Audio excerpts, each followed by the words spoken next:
Welcome back to part two of the first primary coding challenge. Last time, we had Scratchy the cat on our stage. We added a bat. We have both Scratchy and the bat moving quickly across the page. Remember, this is the moving fast icon or coding piece. Moving 14 steps or units across the page. Then the bat moves slowly down 4, and Scratchy the cat moves up slowly 4. So let's just run that just so we remember exactly what we've done. So Scratchy moves up and the bat moves down at the end. So there we go. I'm going to reset. Now what I would like to do is I'd like to set up these sprites so that they both will run when I only just click once. Because right now I have to click on the puzzle piece down at the bottom here for the bat to make it run, and for Scratchy the cat to make it run. And that doesn't really work because I can't press them both at the same time. We have over here a yellow box, and this is a command or a coding block that tells our sprites when to start running the code. So if you look here, the very first block has a green flag, and it's actually the same as the green flag here up at the top. So I'm going to choose that block and bring it down. I'm going to add it to the front, and that says now that when I click the green flag, Scratchy the cat, here he is, will move fast 14 steps to the right, then he'll move slowly up 4.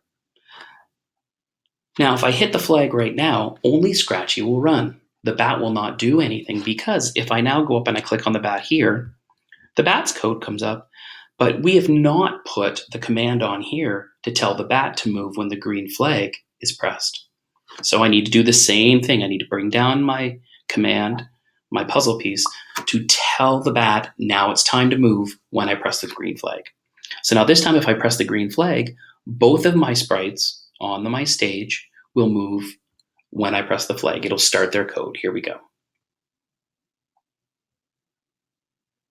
Terrific. Okay, I'm going to reset. And remember, the reset button is up here at the top, and I send them back. Okay, so I've now set up my sprites to move across the page. That is great. They're moving quickly and then slowly. What I would like to do now is add a third sprite. So I'm going to move my bat up to the top. I'm going to put my cat, Scratchy the cat, down here. And then to add a sprite, I'm going to click again on this add button. And this time I am going to choose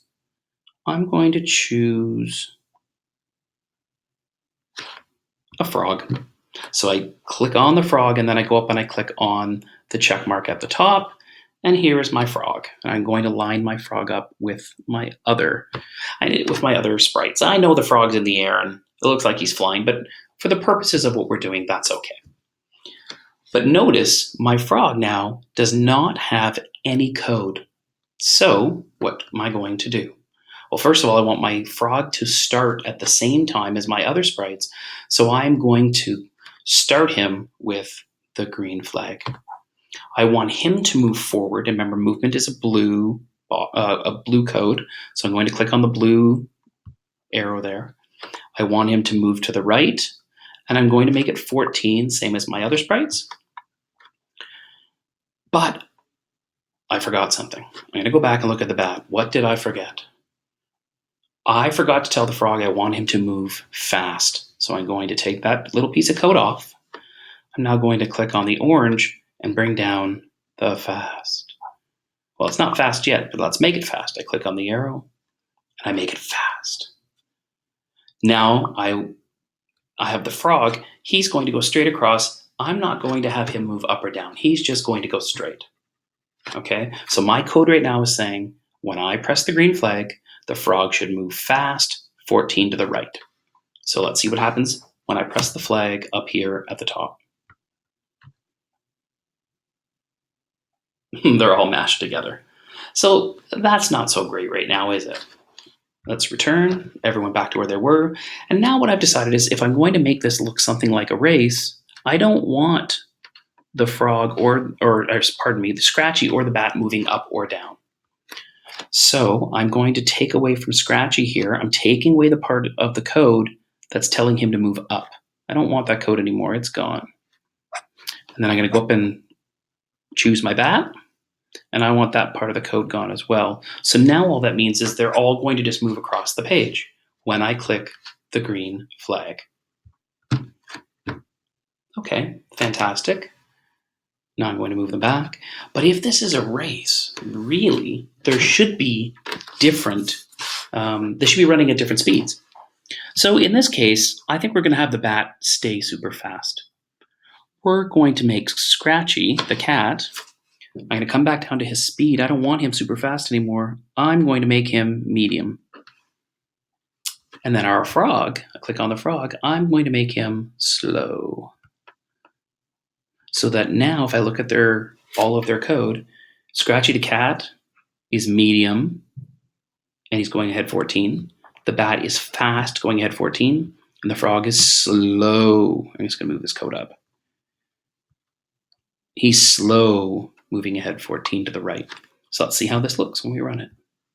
And there's our race. The bat finishes first, Scratchy finishes second, and the frog finishes third. So I've made a fun race here, and there's other ways I can change this. You can always explore.